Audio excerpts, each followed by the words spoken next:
Hi there.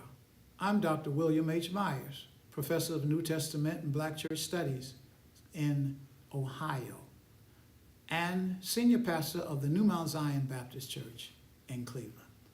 I bring you the word for the day from Romans chapter 11, verse 34. Who has known the mind of God?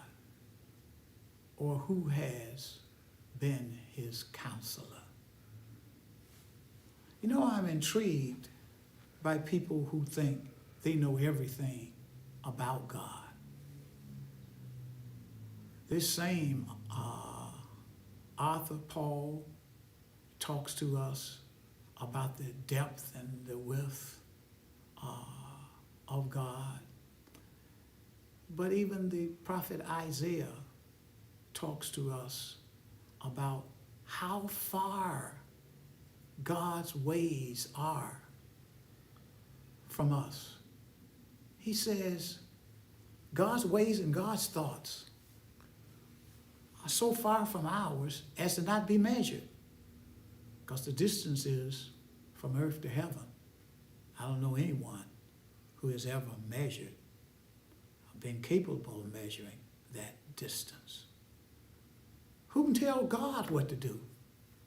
I think there are some people who think they can. People are always talking about what this about God, that about God. They don't believe that God to do this. They don't believe God to do that. Well, God's ways and God's thoughts are so far from us. We ought to give him a little wiggle room. And maybe sometimes what we think is far from what God thinks.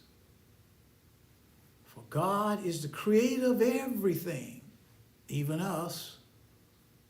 No one has been his counselor. No one can fathom God's understanding. Because if we could, then we'd be God. But we are not.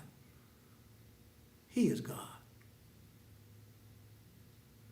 Let us be blessed with that thought.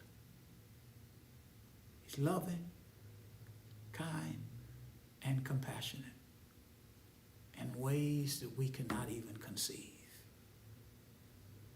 Let that bless you today.